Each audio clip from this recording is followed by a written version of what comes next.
शिंदे साहेबांना माहिती आहे. शिंदे साहेब का बोलत नाही? मराठा आरक्षणाचं काय झालंय शिंदेला माहिती आहे. शिंदे साहेबांना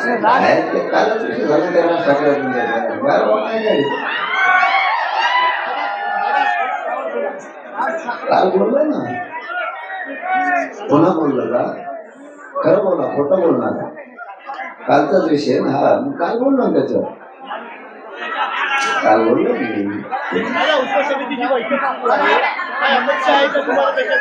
मी म्हणणं माझं राज ठाकरेंच्या याच्यावर कालच सांगितलं की समाजाच्या राज्यातल्या पण नाही का दोघं बहुत चांगले आहेत, ते ब्रँड चांगला आहे, पण हे विनाकारण मराठीच्या प्रश्नाच्या बळी पडतो. त्याला आम्ही कधी विचारलं का तुला 11 ते 13 आमदार निवडून दिले आणि ते पळून गेले, त्याच्यानंतर तू आमच्या मराठवाड्यात कमा आला, आम्ही तुला विचारलं का?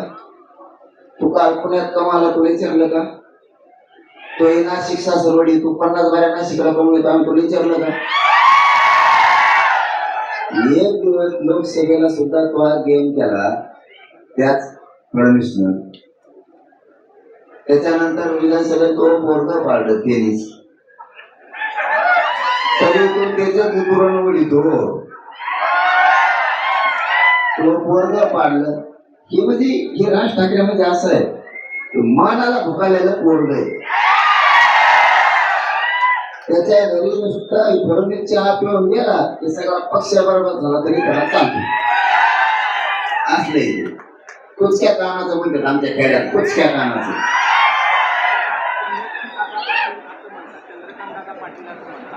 आताची ही सगळी धडपड सुरू आहे, ही ओबीसी आरक्षणाची धडपड येणाऱ्या पंचायत समिती आणि जिल्हा परिषदेच्या निवडणुकीसाठी सुरू आहे.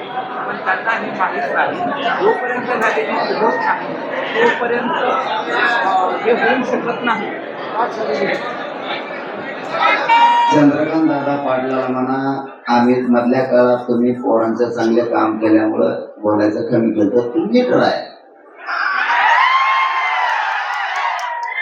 तू उपसमितीचा अध्यक्ष होता, तोच व्हॅलिटी रोखल्या होत्या हे आम्हाला माहिती. मराठीच्या शिया खाऊ नको, इथून पुढे बोलू नको चंद्रकांत पाटलाला म्हणा, नाही तो नीट उभा मराठी काढतील मग.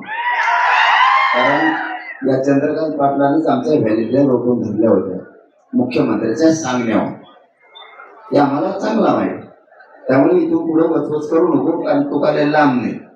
कोल्हापूर म्हणजे तो आमच्या घरात घराण्याच्या कशात येतो विधानात ठेवले.